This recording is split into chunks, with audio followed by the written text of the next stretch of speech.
அல்லாஹ் ஜல்ல ஷானஹு வ தஆலா தன்னுடைய திருமறையிலே சொல்லுகிறான், வநஹ்னு அக்ரபு இலைஹி மின் ஹப்லில் வரீத். நாம் மனிதனுக்கு அவனின் விடலின் நரம்பை விட நெருக்கமாக இருக்கிறோம் என்று அல்லாஹ் கூறுகிறார். அதனுடைய பொருள், அல்லாஹ்விடத்தில் நாம் தூய்மையான உள்ளத்தோடு உறுதியோடு நாம் அவனிடத்திலே முறையிடுவோமேயானால் நிச்சயமாக அல்லாஹ் ஜல்ல ஷானஹு வ தஆலா அதற்கு வெகு விரைவில் அந்த துஆவிற்கு பதிலளிக்கக்கூடியவனாக இருக்கிறான். இன்னி கரீபுன் உஜீபு தஅவத்தத் தா வ இதா ஸஅலக இபாதி அன்னி கரீபுன். அல்லாஹ் கூறுகிறான், என்னுடைய அடியார்கள் உங்களிடத்திலே கேட்டால் நான் உங்களுக்கு நெருக்கமாக இருக்கிறேன், என்னை அழைப்பவனுடைய அழைப்பிற்கு நான் பதிலளிக்கிறேன் என்று சொல்லுங்கள் என்று அல்லாஹ் தன்னுடைய திருமறையிலே சொல்லுகிறான்.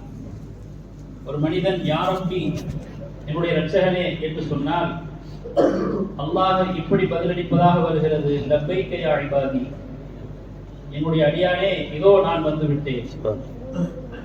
ஒரு தலைவன் கூப்பிட்டால் ஒரு தொண்டன் எந்த ஒரு பணிவோடு பதிலளிப்பானோ அதே போன்ற ஒரு பதிலை அல்லாஹ் ஜல்ல ஷானஹு வ தஆலா தன்னுடைய அடியானை பார்த்து கூறுகிறான் என்று சொன்னால், அப்ப அல்லாஹ்விடத்திலே நாம் முறையிடும் பொழுது அல்லாஹ் எவ்வளவு மகிழ்ச்சி அடைகிறான், எவ்வளவு சந்தோஷப்படுகிறான், நம்முடைய தேவைகளை அல்லாஹ் எப்படி பூர்த்தி செய்து தருகிறான் என்பதை நாம் விளங்கியிருக்கிறோம்.